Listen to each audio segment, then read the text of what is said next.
നമസ്കാരം. Raf talk ഫുട്ബോളിലേക്ക് ഏവർക്കും സ്വാഗതം. 18 വയസ്സിനിടയ്ക്ക് 100 ഗോൾ കോൺട്രിബ്യൂഷൻസ്, 163 കളികളിൽ നിന്ന് 49 ഗോളുകളും 52 അസിസ്റ്റുകളുമായി ലാമിനെ യമാൽ 101 ഗോൾ കോൺട്രിബ്യൂഷനിലേക്ക് എത്തിയിരിക്കുന്നു. ഇതാണ് sofascore.com നൽകുന്ന കണക്ക്. അപ്പോൾ അദ്ദേഹത്തെക്കാൾ വേഗത്തിൽ 100 ഗോൾ കോൺട്രിബ്യൂഷൻസ് കടന്ന താരങ്ങളിൽ മെസ്സിയുണ്ടോ, ക്രിസ്ത്യാനോ ഉണ്ടോ? ഇതൊക്കെ സ്വാഭാവികമായിട്ടും ഇപ്പോൾ ചർച്ചയ്ക്ക് വിധേയമാവുന്നുണ്ട്. കാരണം ഇവൻ്റെ ഈ മാജിക്കൽ പെർഫോമൻസ് മെസ്സിയെയും ക്രിസ്ത്യാനോയെയും ഭാവിയിൽ മറികടക്കുമോ എന്നുള്ള ചോദ്യമുണ്ടല്ലോ. ഇപ്പോൾ 100 ഗോൾ കോൺട്രിബ്യൂഷൻസിലേക്ക് വേഗത്തിലെത്തിയത് ആരാണ്?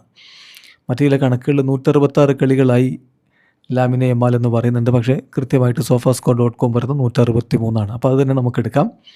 163 കളികളിൽ നിന്നാണ് ലാമിനെ യമാൽ ഈ 100 ഗോൾ കോൺട്രിബ്യൂഷനുകളിലേക്ക് എത്തിയതെങ്കിൽ ലയണൽ മെസ്സിക്ക് 100 ഗോൾ കോൺട്രിബ്യൂഷൻ എത്താൻ വേണ്ടി വന്നത് ലാമിനെ യമാലിനേക്കാൾ 4 കളികൾ കുറവാണ്. 159 കളികളിൽ നിന്നാണ് ലയണൽ മെസ്സിയുടെ 100 ഗോൾ കോൺട്രിബ്യൂഷൻസ് വന്നത്. ഗോളടി മാത്രമല്ല, ഗോളും അസിസ്റ്റും കൂടി ചേർത്ത കണക്കാണ്. സമയം ക്രിസ്ത്യാനോ റൊണാൾഡോ തൻ്റെ ആദ്യ 100 ഗോൾ കോൺട്രിബ്യൂഷനുകളിലേക്ക് എത്താൻ 236 മത്സരങ്ങളെടുത്തു. അപ്പോൾ ഇവിടെ കണക്ക് വളരെ കൃത്യമാണ്. യമാൽ CR7 അതിവേഗത്തിൽ 100 ഗോൾ കോൺട്രിബ്യൂഷൻസിലേക്ക് എത്തിയിട്ടുണ്ട്.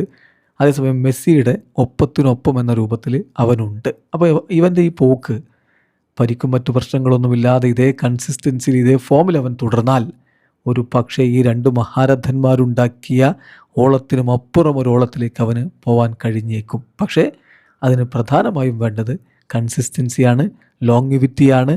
അതിന് കഴിയുമോ എന്നതാണ് ചോദ്യം. വീഡിയോ അവസാനിക്കുന്ന ഫുട്ബോൾ ലോകത്തെ കൂടുതൽ വിശേഷങ്ങളുമായി റാഫ് ടോക്സിൽ എത്താം.